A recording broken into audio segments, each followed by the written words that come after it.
What's inside a desktop case? Now.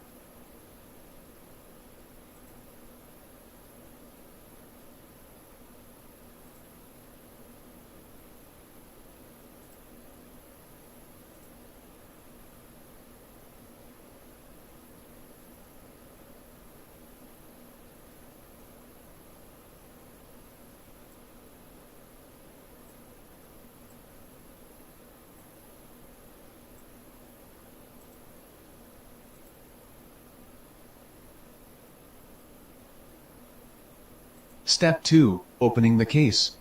Core 1 Objectives. 2.8. Given a scenario, use networking tools. 3.1. Explain basic cable type. Given a scenario, given CPU instance for card can once answer desk dead and a element motherboard computer is in same reason. If a desktop table, consider this table your introduction. You learn more top and laptop video graphics array port, also called a DB-15 port, DB15 port, HD15 port, or D15 port, is a 15- D-shaped female port that transmits analog video. Parenthesis. Digital, which is a series of binary values 1s and 0 seconds, and parenthesis. All older monitors use VGA ports. Parenthesis. By the way, the HD15 bracket high definition 15- and bracket name for the port is an older name that distinguishes it from the early 9- VGA ports. And parenthesis. A DVI or digital video interface port. A DVI, digital video interface port, transmits digital or analog video. You learn about the 3 types of DVI ports in the module supporting I/O devices. An HDMI or high-definition multimedia interface port. An HDMI vidder transmits digital video and audio ports on personal computers. A port and cable -C ports for a Thunderbolt or sound portly has 3 for a microphone, audio in, audio out, and stereo audio out. These types of audio ports can transmit analog or digital data. If you have one audio cable to connect to a speaker or earbuds, plug it into the lime green sound port in the middle of the 3 ports. The microphone uses the pink port. An S-Page 500IF or Sony Philips digital interface sound port. An SPDIF, Sony Philips digital interface sound port, connects to an external home theater audio system, providing digital audio output and the best signal quality. SPDIF ports always carry digital audio and can work with electrical or optical cable. When connected to a fiber optic cable, the port is called an optical connector. A USB or universal serial bus port. A USB, universal serial bus, port, is a multi-purpose I/O port that comes in several sizes, and is used by many different devices, including printers, mice, keyboards, scanners, external hard drives, and flash drives. Some USB ports are faster than others. There are several USB standards, with speeds consistently improving with each new release. An external SATA or eSATA port. An external SATA, eSATA, port is used by an external hard drive or other device using the eSATA interface. A PS2 port. A PS divided by 2 port, also called a mini-DIN port, is a round 6-minded port. eSATA speeds are many. A Fidel Audio external home theater audio system, providing digital audio output and the best signal quality. SPDIF ports always carry digital audio and can work with electrical or optical cable. When connected to a fiber optic cable, the port is called an optical connector. A USB or universal serial bus port. A USB, universal serial bus, port, is a multi-purpose I/O port that comes in several sizes, and is used by many different devices, including printers, mice, keyboards, scanners, external hard drives, and flash drives. Some USB ports are faster than others. There are several USB standards, with speeds consistently improving with each new release. an external SATA or eSATA port. An external SATA, eSATA, port is used by an external hard drive or other device using the eSATA interface. A PS2 port. A PS divided by 2 port, also called a mini DIN port, is a round 6-pin port used by a keyboard or mouse. The ports look alike but are not interchangeable. On a desktop, the purple port is for the keyboard, and the green port is for the mouse. Most newer computers use USB ports for the keyboard and mouse rather than the older PS divided by 2 ports. A serial port. An older serial port, sometimes called a DB9 port, is a 9-pin male port used on older computers. It has been mostly replaced by USB ports. Occasionally, you see a serial port on a router, where the port is used to connect the router to a device a technician can use to monitor and manage the router. An RJ11 port. A modem port, also called an RJ-11 port, is used to connect dial-up phone lines to computers. A modem port looks like a network port but is not as wide. In the photo, the right port is a modem port, and the left port is a network port shown for comparison. An RJ45 port. A network port, also called an Ethernet port, or an RJ-45 port, is used by a network cable to connect to the wired network. Fast Ethernet ports run at 100 megabits per second, and Gigabit Ethernet runs at 1000 megabits per second or 1 gigabit per second, gigabits per second.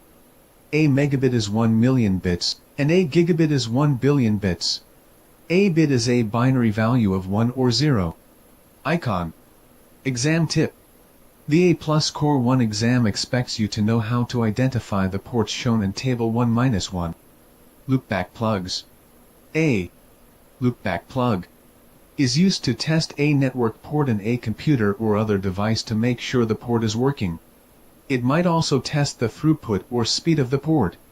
Figure 1-7 shows a loopback plug testing a network port on a laptop.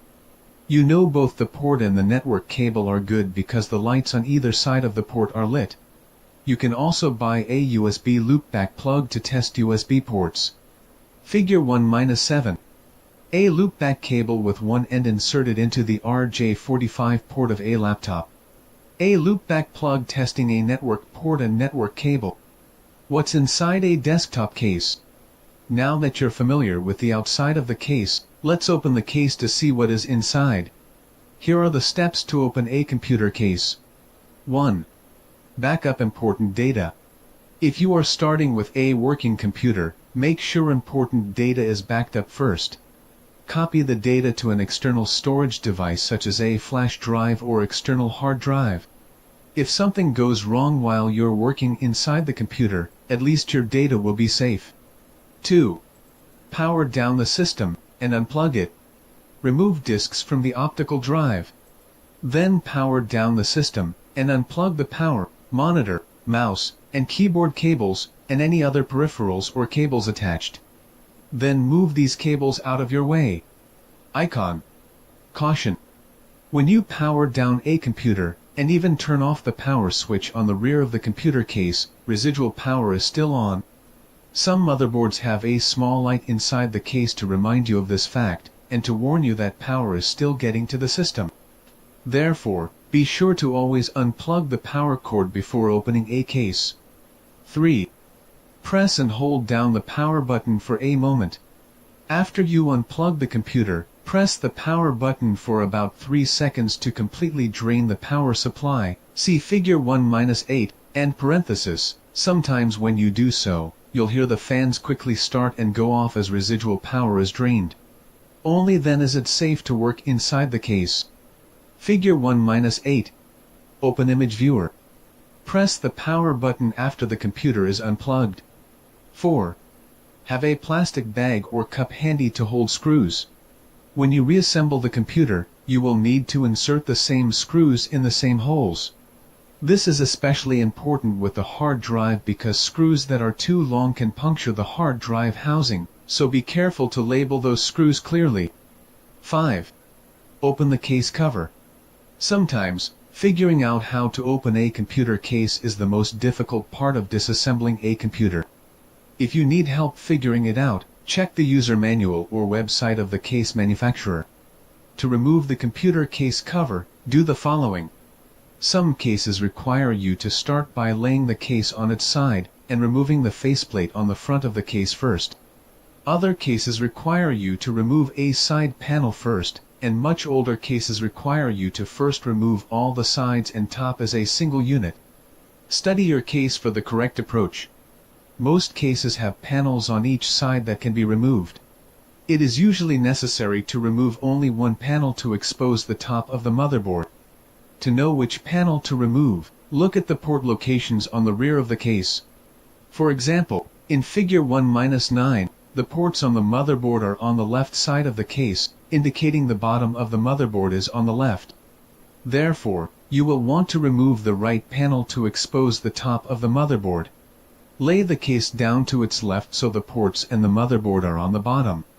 Later, depending on how drives are installed, it might become necessary to remove the other side panel in order to remove the screws that hold the drives in place. Figure 1-9. Details. The back view of a computer case. It is easy to see with the ports on the back of the computer as to which side of the computer the motherboard has been mounted on. With this in mind, one can decide which side panel needs to be removed. Decide which side panel to remove. Locate the screws or clips that hold the side panel in place. Be careful not to unscrew any screws besides these. The other screws probably are holding the power supply, fan, and other components in place. See Figure 1-10, and parenthesis, place the screws in the cup or bag used for that purpose. Some cases use clips on a side panel in addition to or instead of screws. See Figure 1-11, and parenthesis. Figure 1-10. Open Image Viewer. Locate the screws that hold the side panel in place. Figure 1-11. Open Image Viewer. Details. A particular system on which clips have been used to hold the side panel in place. The clip is being removed. On this system, clips hold the side panel in place. After the screws are removed, slide the panel toward the rear, and then lift it off the case. See Figure 1-12, and parenthesis. Figure 1-12. The side panel of a computer case being slid out towards the rear of the case. Slide the panel to the rear of the case. 6. Clip your USB strap to the side of the computer case. To dissipate any charge between you and the computer, put on your USB strap if you have not already done so. Then clip the alligator clip on the strap cable to the side of the computer case. See Figure 1-13, and parenthesis. Figure 1-13. Open Image Viewer. Details. The alligator clip of the ground bracelet on the wrist being clipped to the side of the computer case. Attach the alligator clip of your ground bracelet to the side of the computer case. After you open a computer case, as shown in Figure 1-14, the main components you see inside are the power supply, motherboard, expansion card, and drives installed in drive bays. You also see a lot of cables and wires connecting various components. These cables are power cables from the power supply to various components, or cables carrying data and instructions between components. The best way to know the purpose of a cable is to follow it from its source to its destination. Figure 1-14. Open Image Viewer. Details. The components inside a computer case that have been labeled. The front of the case is on the right-hand side.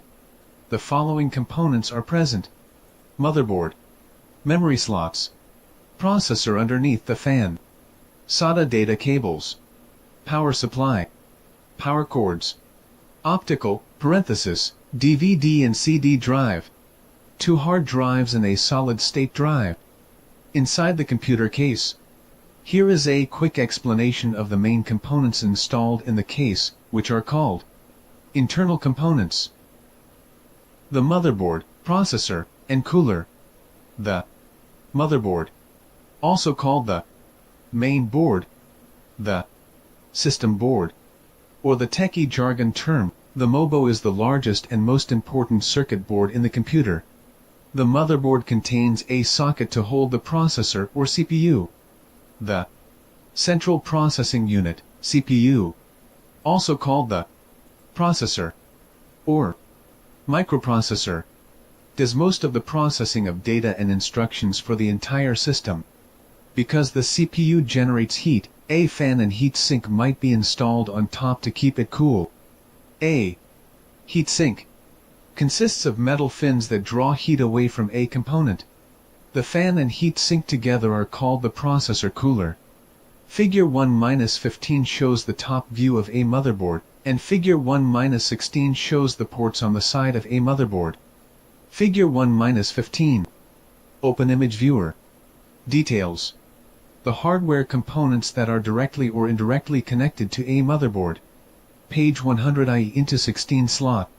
2 page 100i into 1 slots. Conventional page 100i slot. Chipset under heat sink.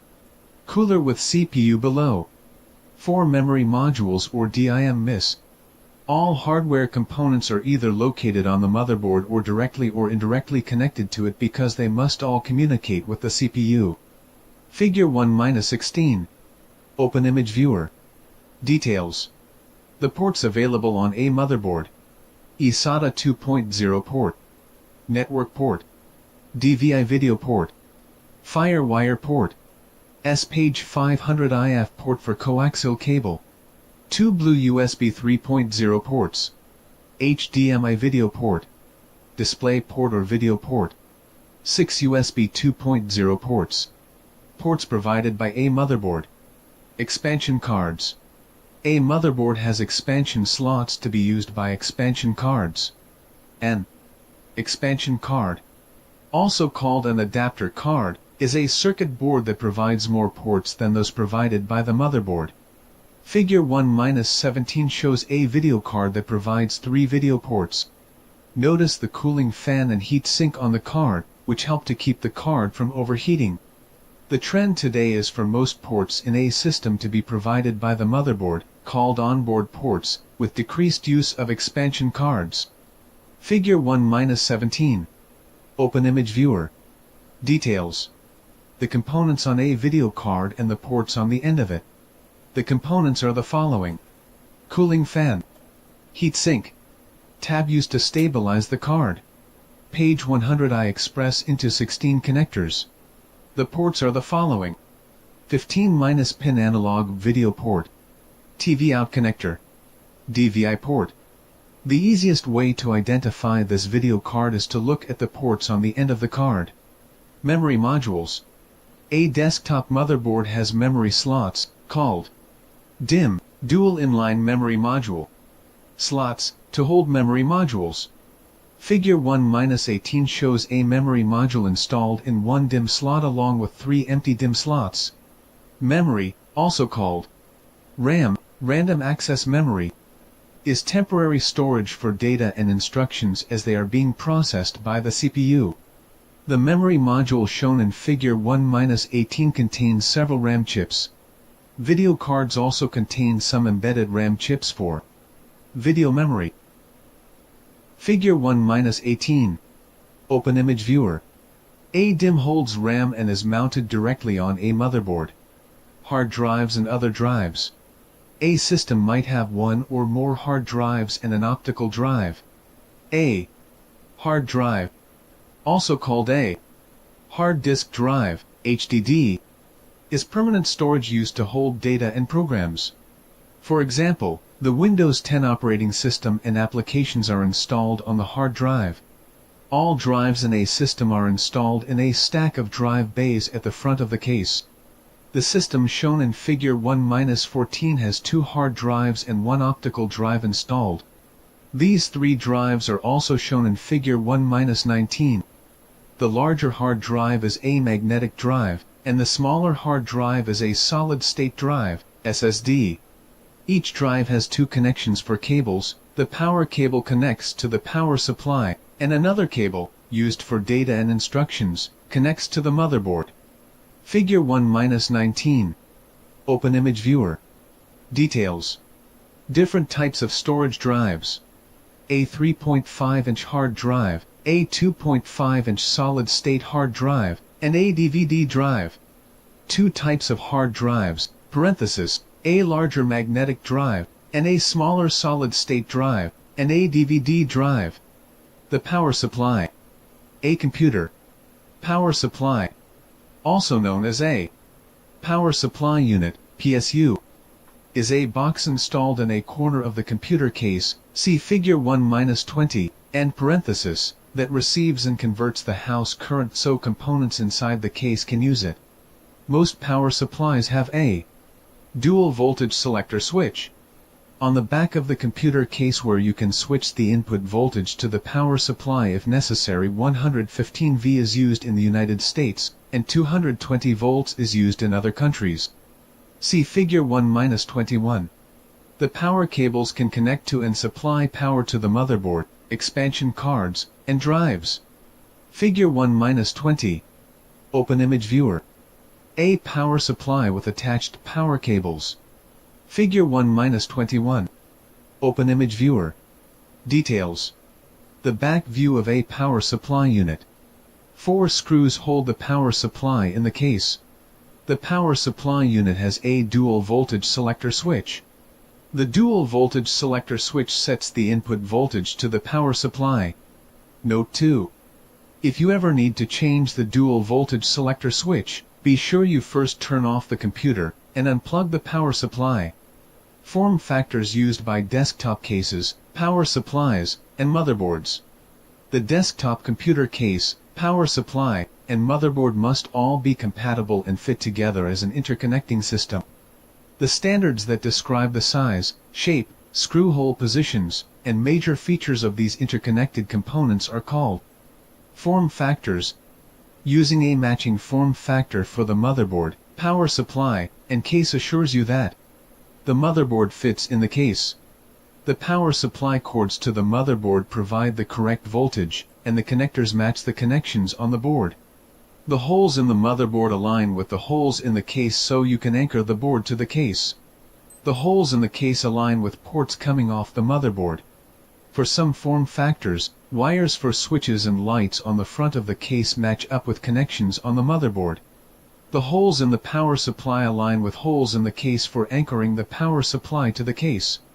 The two form factors used by most desktop and tower computer cases and power supplies are the ATX and micro ATX form factors. Motherboards use these and other form factors that are compatible with ATX or micro ATX power supplies and cases. You learn about other motherboard form factors in the module All About Motherboards. Following are important details about ATX and micro ATX. ATX, Advanced Technology Extended, is the most commonly used form factor today. It is an open, non-proprietary industry specification originally developed by Intel. An ATX power supply has a variety of power connectors, see Figure 1-22, and parenthesis. The power connectors are listed in Table 1-2, and several of them are described next. Figure 1-22. Open image viewer. Details. ATX power supply unit with different types of connectors. The following connectors are shown. 4-pin Molex. 6-pin page 100 IE.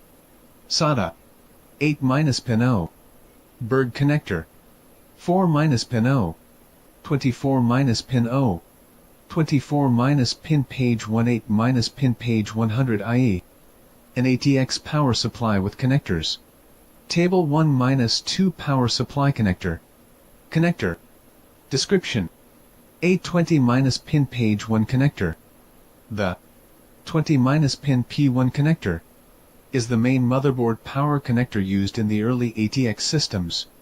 A 24-pin page 1 connector.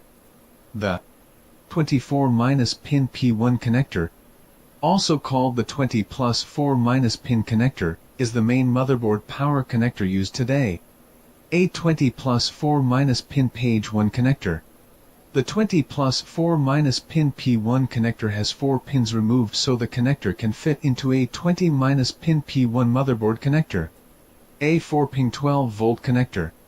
The 4-pin 12 volts connector is an auxiliary motherboard connector, which is used for extra 12 volts power to the processor. An 8-pin 12 volt connector. The 8-pin 12 volts connector is an auxiliary motherboard connector, which is used for extra 12 volts power to the processor, providing more power than the older 4-pin auxiliary connector. A 4-pin Molex connector. The 4-pin Molex connector is used for older IDE drives and some newer SATA drives, and to provide extra power to video cards. It can provide plus 5 volts and plus 12 volts to the device. A 15-pin SATA power connector. The 15-pin SATA power connector is used for SATA serial ATA drives. It can provide plus 3.3 volts, plus 5 volts, and plus 12 volts, although plus 3.3 volts is seldom used. A page 100 6-pin connector. The PCIe 6-pin connector provides an extra plus 12 volts for high-end video cards using PCI Express. A page 100 8-pin connector. The PCIe 8-pin connector provides an extra plus 12 volts for high-end video cards using PCI Express. A page 100 6-8-pin connector.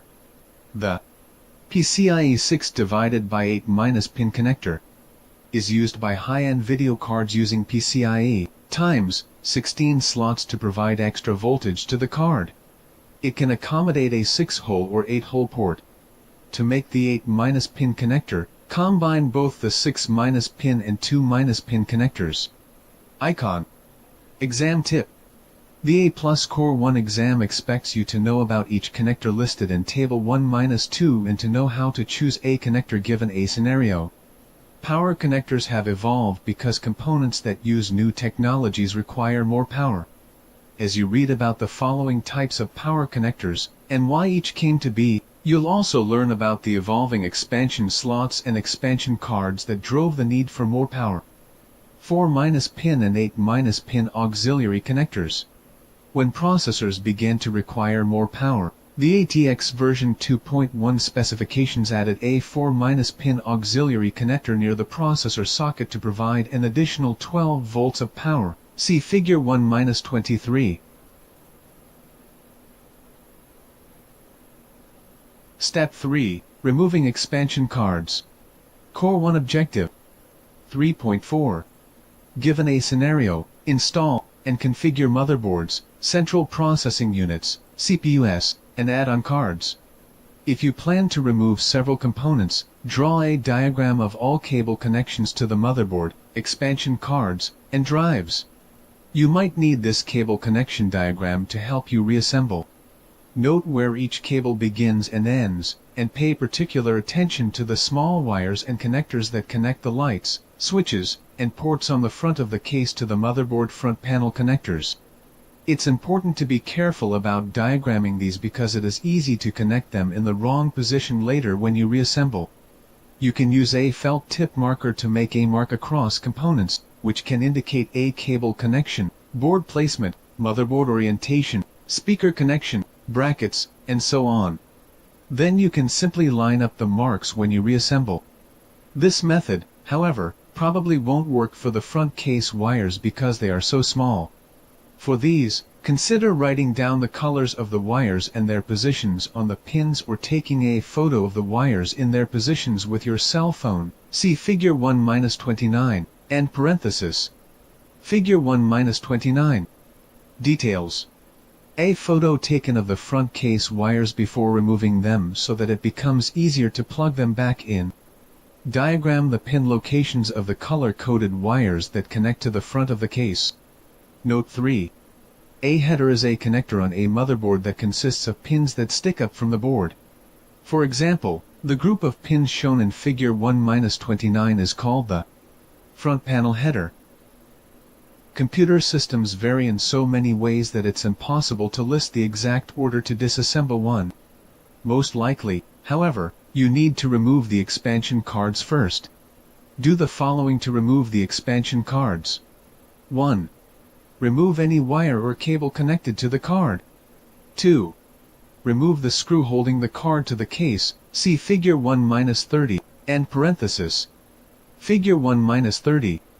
A screwdriver being used to remove a screw that is holding the expansion card to the computer case. Remove the screw holding the expansion card to the case. 3.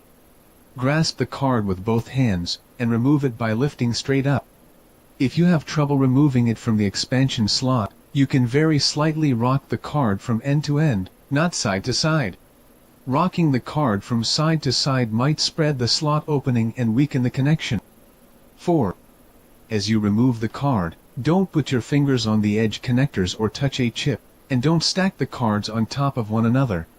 Lay each card aside on a flat surface, preferably in an antistatic bag. Note 4.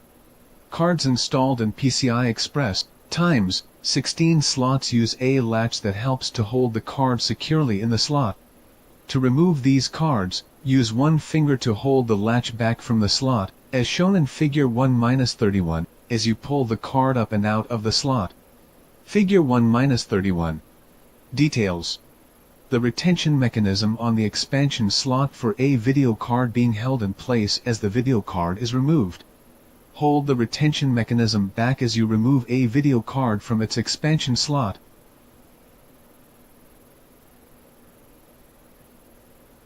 Step 4. Removing the motherboard. Core 1 Objective. 3.4. Given a scenario, install and configure motherboards, central processing units, CPUs, and add-on cards. Depending on the system, you might need to remove the motherboard or the drives next. My choice is to first remove the motherboard.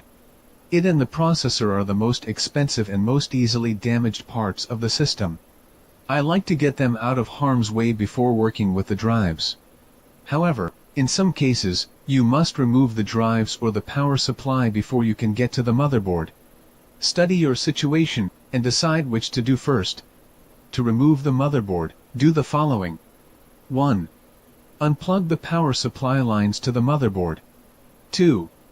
Unplug SATA cables connected to the motherboard. 3. Disconnect the wires leading from the front or top of the computer case to the motherboard. These wires are called the front panel connectors. If you don't have the motherboard manual handy, be very careful to diagram how these wires connect because they are rarely labeled well on a motherboard. Make a careful diagram, and then disconnect the wires. Figure 1-32 shows 5 leads and the pins on the motherboard front panel header that receive these leads. The pins are color-coded and cryptically labeled on the board. Figure 1-32. Details. The 5 leads from the front panel that connect to 2 rows of pins on the front panel header of the motherboard. 5 leads from the front panel connect to 2 rows of pins on the motherboard front panel header. 4. Disconnect any other cables or wires connected to the motherboard. A case fan might be getting power by a small wire connected to the motherboard. In addition, USB ports on the front of the computer case might be connected by a cable to the motherboard. 5. You're now ready to remove the screws that hold the motherboard to the case. A motherboard is installed so that the bottom of the board does not touch the case. If the fine traces or lines on the bottom of the board were to touch the case, a short would result when the system runs again. To keep the board from touching the case, screw holes are elevated using spacers, also called standoffs, which are round plastic or metal pegs that separate the board from the case. Carefully pop off these spacers and or remove the screws, parenthesis, up to 9, that hold the board to the case, see Figure 1-33, end parenthesis, and then remove the board. Set it aside in a safe place. Figure 1-33. Details. A screw holding the motherboard to the computer case being unscrewed with a screwdriver. There are up to 9 screws that hold the motherboard to the case. Remove up to 9 screws that hold the motherboard to the case. Figure 1-34 shows a motherboard sitting to the side of these spacers. 2 spacers are in place, and the other is lying beside its case hole. In the figure, also notice the holes in the motherboard where screws are used to connect the board to the spacers. Figure 1-34. Open Image Viewer. Details. A motherboard on a computer case. The spacers and screws that keep the board from touching the case are indicated. This motherboard connects to a case using screws and spacers that keep the board from touching the case. Note 5. When you're replacing a motherboard that is not the same size as the original board in a case, you can use needle nose pliers to unplug a standoff so you can move it to a new hole. 6. The motherboard should now be free, and you can carefully remove it from the case, as shown in Figure 1-35. Lift the board by its edges, as shown in the figure. Figure 1-35. A motherboard being removed from a case. Remove the motherboard from the case. Icon. Caution. Never lift a motherboard by the cooler because doing so might create an air gap between the cooler and the processor, which can cause the processor to overheat later. Icon. Caution. Some processors have heavy or bulky cooling assemblies installed on top of them. For these systems, it is best to remove the cooler before you take the motherboard out of the case because the motherboard is not designed to support the heavy cooler when the motherboard is not securely seated in the case. Removal of the cooler is covered in the module supporting processors and upgrading memory. Post-diagnostic cards. When supporting a motherboard, a post-diagnostic card, also called a postcard or motherboard test card, can be of great help in discovering and reporting computer errors and conflicts that occur after you first turn on a computer but before the operating system, such as Windows 10, is launched. To understand what a postcard does, you need to know about the firmware, the programs and data stored on the motherboard. Firmware consists of the older BIOS, Basic Input/Output System, firmware, and the newer UEFI, Unified Extensible Firmware Interface firmware, and is usually referred to as BIOS or UEFI. Figure 1-36 shows an embedded firmware chip on a motherboard that contains the BIOS/UEFI programs. BIOS/UEFI is responsible for managing essential devices, for example, keyboard, mouse, hard drive, and monitor, before the OS is launched, starting the computer, and managing motherboard settings. A feature of the newer UEFI is that it can manage a secure boot, assuring that no rogue malware or operating system hijacks the system during the boot. Figure 1-36. Open Image Viewer. This firmware chip contains BIOS/UEFI, Flash ROM, and CMOS RAM. CMOS RAM is powered by the coin battery located near the chip. A postcard is not essential, but it can be quite useful. The post Power on Self-Test is a series of tests performed by the startup BIOS/UEFI when you first turn on a computer. These tests determine if the startup BIOS/UEFI can communicate correctly with essential hardware components required for a successful boot. If you have a problem that prevents the computer from booting and that you suspect is related to hardware, you can install the postcard in an expansion slot on the motherboard. For laptops, some cards install in a USB port. You can then attempt to boot. The card monitors the boot process and reports errors, usually as coded numbers on a small LED panel on the card. You then look up the number online or in the documentation that accompanies the card to get more information about the error and its source. Figure 1-37 shows a post-diagnostic card, the Postcode Master Card by Microsystems Developments, Incorporated. Figure 1-37. Open Image Viewer. Details. The Postcode Master Diagnostic Card manufactured by Microsystems Developments Incorporated. The card fits into a page 100i slot.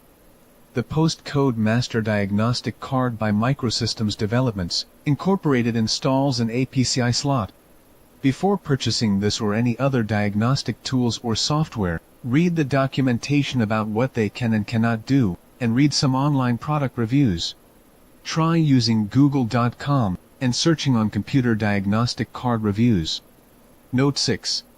Some Dell computers have lights on the case that blink in patterns to indicate a problem early in the boot before the OS loads. These blinking lights give information similar to that given by postcards. Step 5. removing the power supply. Core 1 objective. 3.5. Given a scenario, install or replace the appropriate power supply. To remove the power supply from the case, look for screws that attach the power supply to the computer case, as shown in Figure 1-38.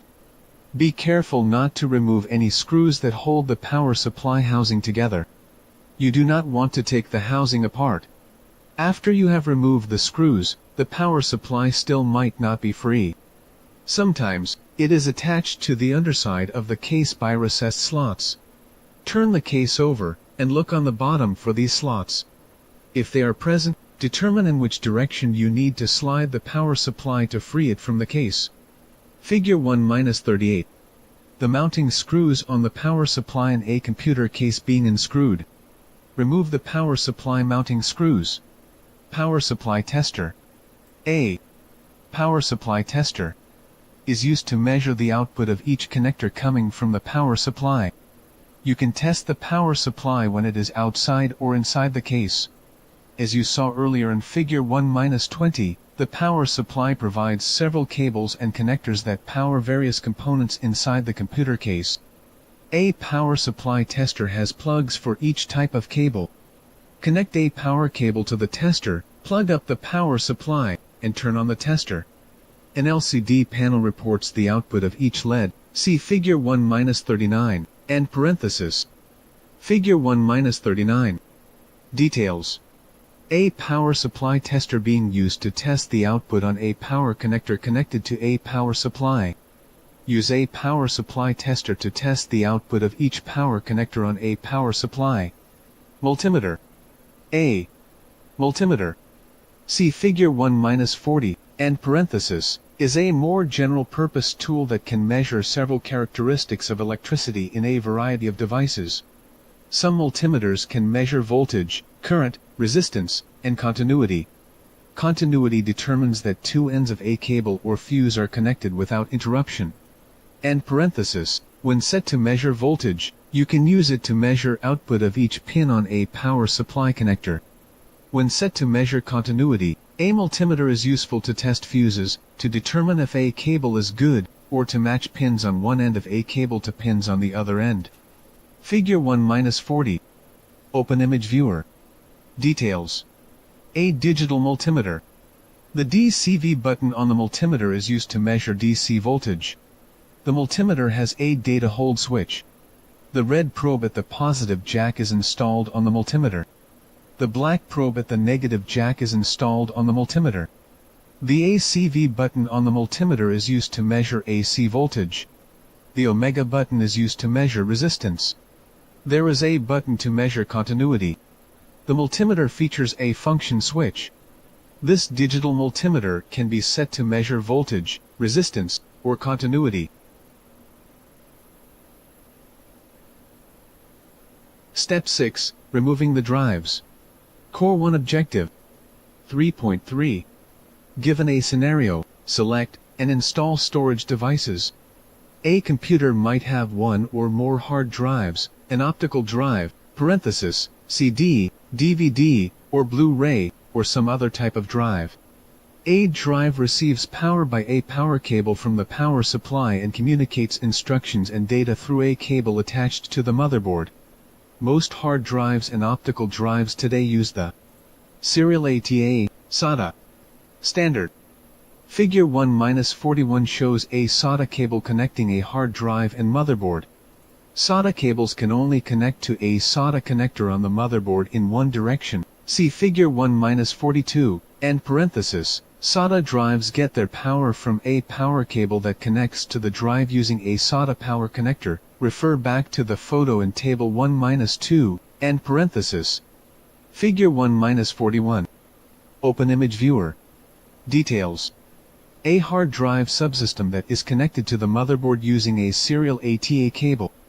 The hard drive is also connected to a power cord. A hard drive subsystem using the SATA data cable. Figure 1-42. Details. A SATA cable connects to a SATA connector in one direction only. The red connectors are plugged into the motherboard. A SATA cable connects to a SATA connector in only one direction. For this system, use red connectors on the motherboard first. Remove each drive next, handling them with care. Here are some tips. Some drives have 1 or 2 screws on each side of the drive that attach the drive to the drive bay. After you remove the screws, the drive slides to the front or to the rear and then out of the case. Sometimes, there is a catch underneath the drive that you must lift up as you slide the drive forward. Some drive bays have a clipping mechanism to hold the drive in the bay. First release the clip, and then pull the drive forward and out of the bay. See Figure 1-43, and parenthesis, handle the drives with care. Some drives have an exposed circuit board on the bottom of the drive. Don't touch this board. Figure 1-43. Details. An optical drive being removed from a computer case by first releasing the clip in order to release the drive from the bay. To remove this optical drive, first release the clip to release the drive from the bay. Some drives must be removed through the front of the case, especially optical drives. After removing all screws or releasing the clipping mechanism, you might need to remove the front panel of the case to remove the drive. See Figure 1-44. Figure 1-44. The front panel of a computer case being removed first in order to remove the optical drive. Some cases require you to remove the front panel before removing the optical drive. Some cases have a removable bay for smaller hard drives. See Figure 1-45, and parenthesis. The bay is removed first, and then the drives are removed from the bay. To remove the bay, first remove the screws or release the clip holding the bay in place, and then slide the bay out of the case. The drives are usually installed in the bay with 2 screws on each side of each drive. Remove the screws, and then the drives. See Figure 1-46, and parenthesis. Figure 1-45. Details. The clip in the bay of an optical drive being pushed down. The removable bay is then slid forward and out of the case. Push down on the clip, and then slide the removable bay forward and out of the case. Figure 1-46. Details. Optical drives in a removable bay are held in position with screws on each side of the bay and drive. Drives in this removable bay are held in place with screws on each side of the bay and drive.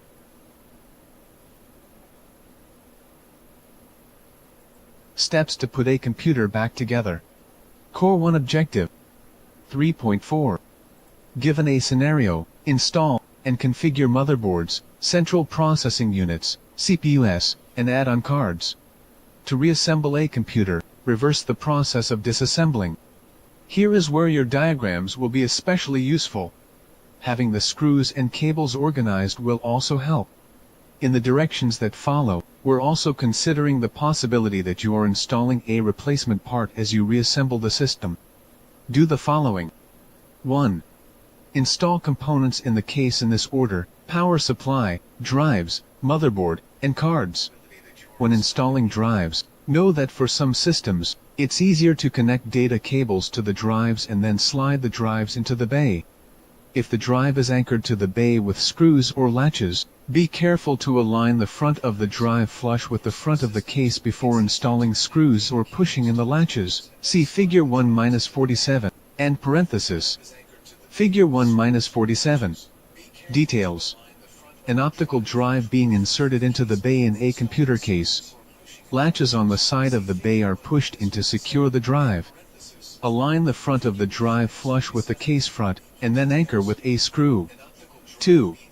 Place the motherboard inside the case. Make sure the ports stick out of the I/O shield at the rear of the case and the screw holes line up with screw holes on the bottom of the case. Figure 1-48 shows how you must align the screw holes on the motherboard with those in the case. There should be at least 6 screw sets, and there might be as many as 9. Use as many screws as there are holes in the motherboard. Figure 1-48. Open Image Viewer. Details. A computer case has screws and spacers installed in it. The motherboard has screw holes. The screw holes in the case and the motherboard are aligned together. Align screw holes in the case with those on the motherboard. 3. Connect the power cords from the power supply to the motherboard. A system will always need the main P1 power connector, and most likely will need the 4- pin auxiliary connector for the processor. Other power connectors might be needed depending on the devices you later install in the system. Here are the details. Connect the P1 power connector from the power supply to the motherboard, refer back to figure 1-25, end parenthesis. Connect the 4- pin or 8- pin auxiliary power cord from the power supply to the motherboard, as shown in figure 1-49.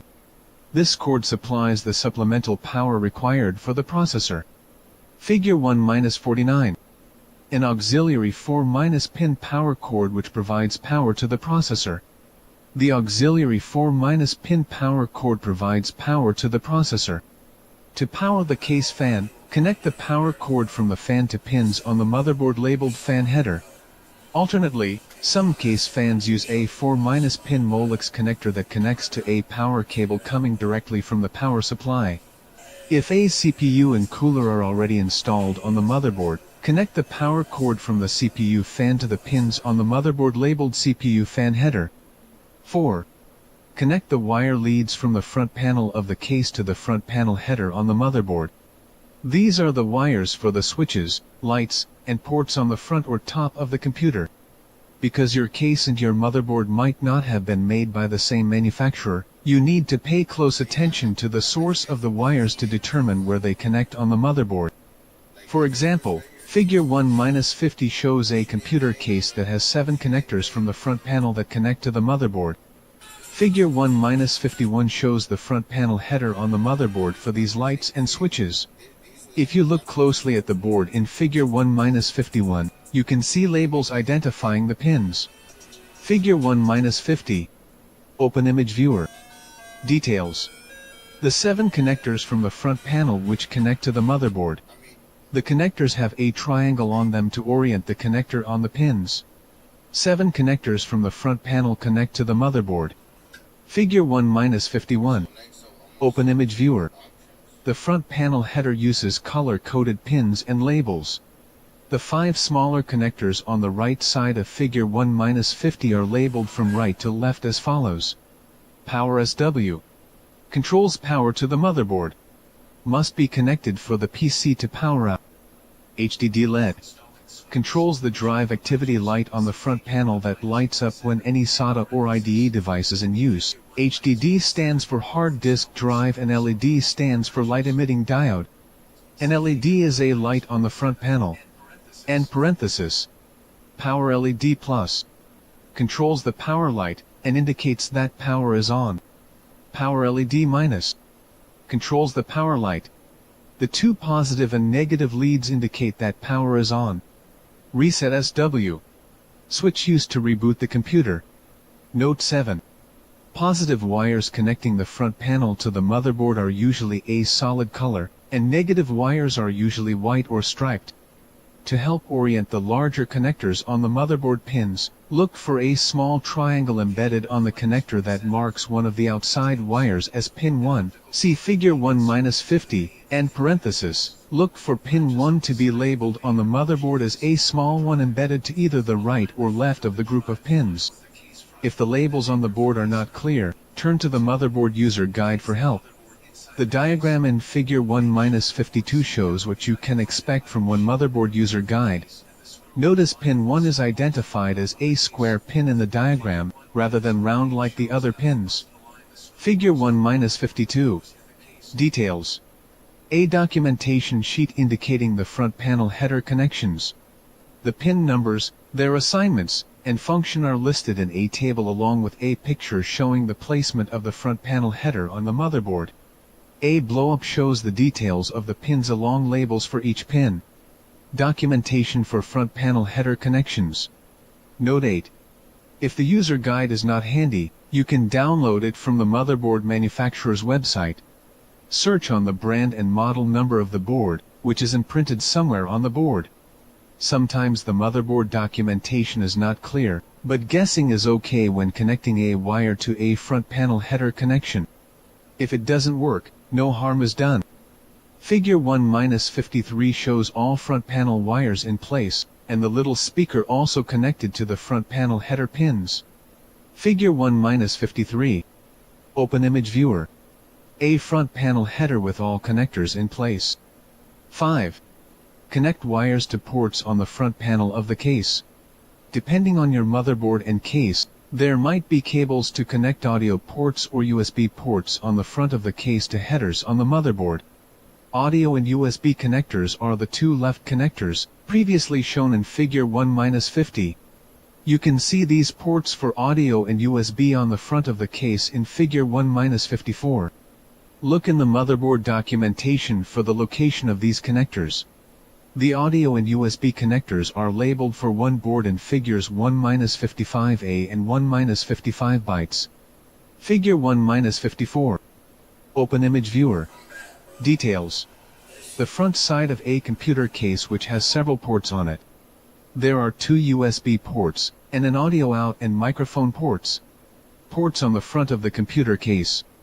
Figure 1-55. Open image viewer. Details. The connectors on the motherboard for the front panel ports.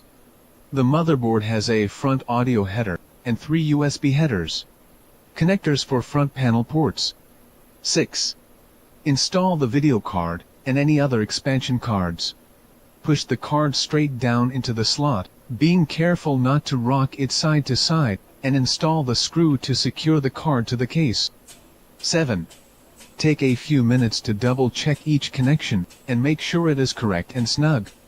Verify that all required power cords are connected correctly and that the video card is seated solidly in its slot. Also verify that no wires or cables are obstructing fans. You can use cable ties to keep wires out of the way. 8. Plug in the keyboard, monitor, and mouse. 9. In a classroom environment, have the instructor check your work before you close the case and power up. 10. Turn on the power, and check that the PC is working properly. If the PC does not work, the problem is most likely a loose connection. Just turn off the power, and recheck each cable connection and each expansion card. You probably have not solidly seated a card in the slot. After you have double-checked, try again. Now step back and congratulate yourself on a job well done. By taking a computer apart and putting it back together, you've learned how computer parts interconnect and work. Now let's turn our attention to how to disassemble and reassemble a laptop. First, look at laptop components. Core 1 objectives. 1.1. Given a scenario, install and configure laptop hardware and components. 1.3. Given a scenario, set up and configure accessories and ports of mobile devices. A laptop, also called a notebook, is designed for portability. See figures 1-56A and 1-56 bytes, and parenthesis, and can be just as powerful as a desktop computer. Nearly 75% of personal computers purchased today are laptops, and that percentage is growing. Laptops use the same technology as desktops, but with modifications to use less power, take up less space, and operate on the move.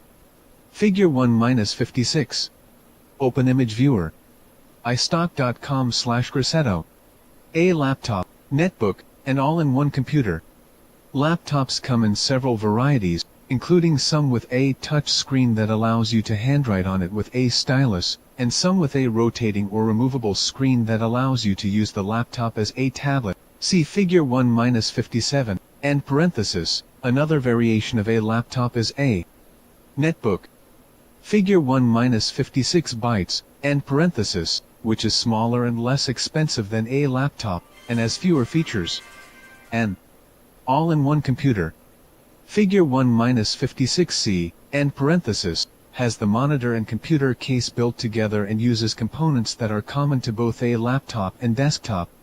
Because all-in-one computers use many laptop components, and are serviced in similar ways, we include them in this part of the module. Figure 1-57. A laptop with a screen that can be rotated.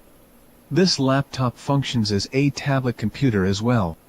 istock.com/Raslava. A laptop with a rotating screen can do double duty as a tablet computer. A laptop provides ports on its sides, back, or front for connecting peripherals. See Figure 1-58, and parenthesis. Ports common to laptops as well as desktop systems include USB, network, and audio ports, for a microphone, headset, or external speakers. Video ports might include one or more VGA, DisplayPort, Thunderbolt, parenthesis, on Apple laptops, or HDMI ports to connect to a projector, second monitor, or television. On the side or back of the laptop, you'll see a DC jack to receive power from the AC adapter. A laptop may also have an optical drive, but netbooks usually don't have them. Figure 1-58. Open Image Viewer. Details. The ports and slots on a laptop computer. On the right side of the laptop is a Magic Gate slot, an SD card slot, an Ethernet port, a VGA port, a DC jack, a USB 2.0 port, two USB 3.0 ports, and an HDMI port. The left side features a speaker port, a microphone port, and a cable lock. Ports and slots on a laptop computer. Notice the two slots in Figure 1-58 used for flash memory cards, a Magic Gate slot, and an SD card slot. Each can support several types of flash memory cards, which you learn about later in the text. When a laptop is missing a port or slot you can usually find a USB dongle to provide the port or slot. Here are some possible solutions for a missing or failed port. Connect to a local wired network. Figure 1-59 shows a USB to RJ-45 dongle. Plug the dongle into a USB port, and plug a network cable into the RJ-45 port the dongle provides to connect the laptop to a wired network. Figure 1-59. Details. A USB to RJ-45 dongle that provides a network port which can be used to connect to a wired network. Kensington Technology Group. A USB to RJ-45 dongle provides a network port to connect to a wired network. Connect to a local wireless network. Figure 1-60 shows a USB to Wi-Fi dongle, which allows you to connect a laptop that doesn't have wireless capability to a wireless network or when the laptop's wireless component has failed. Wi-Fi, wireless fidelity, is the common name for standards for a local wireless network. Figure 1-60. Details. A USB to Wi-Fi adapter that has been plugged into the USB port of a laptop computers. This adapter connects to a local wireless network. This USB to Wi-Fi adapter plugs into a USB port to connect to a local wireless network. Connect to a cellular network. Some laptops have embedded capability to connect to a cellular network. Figure 1-61 shows a USB cellular modem that can be used for a laptop that doesn't have the embedded technology. A cellular network consists of geographic areas of coverage called cells, each controlled by a tower called a base station. Cell phones are so named because they use a cellular network. Figure 1-61. Open Image Viewer. Details. A USB device by Sierra Wireless that provides a wireless connection to a cellular network plugged into a laptop. An LED light on the device indicates power, and another LED light indicates network activity. This USB device by Sierra Wireless provides a wireless connection to a cellular network. Connect to a Bluetooth device. When a laptop doesn't have Bluetooth capability, you can use a USB to Bluetooth adapter to connect to a Bluetooth wireless device such as a Bluetooth printer, headphones, or smartphone. Bluetooth is a short-range wireless technology to connect two devices in a small personal network.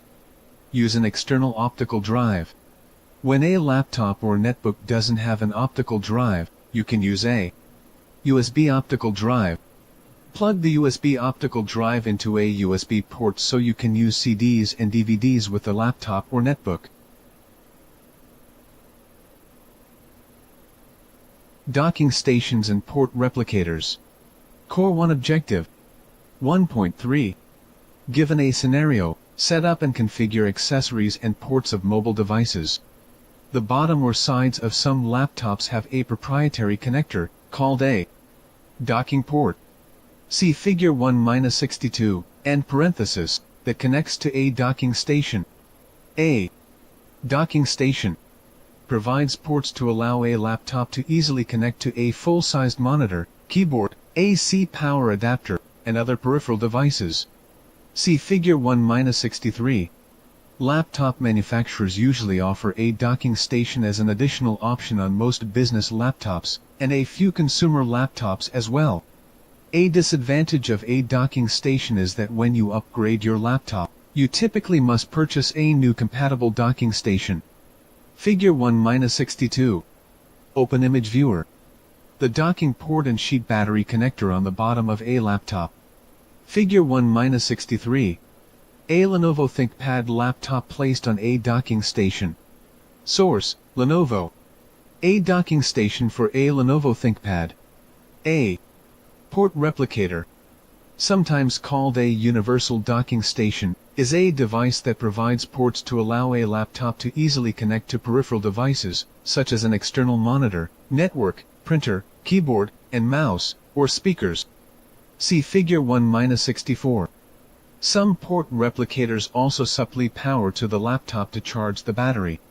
The difference between a port replicator and a docking station is that a port replicator isn't proprietary to a single brand or model of laptop because it typically connects to a laptop using a single USB port. Figure 1-64. Details. A port replicator. It has the following ports.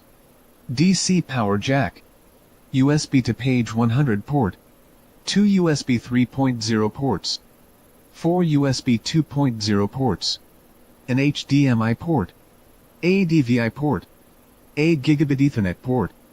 This port replicator provides USB 3.0, USB 2.0, HDMI, DVI, and network ports. To use a docking station or port replicator, plug all the peripherals into the docking station or port replicator. Then connect your laptop to the station. No software needs to be installed. When you need to travel with your laptop, you don't have to unplug all the peripherals. All you have to do is disconnect the laptop from the docking station or port replicator.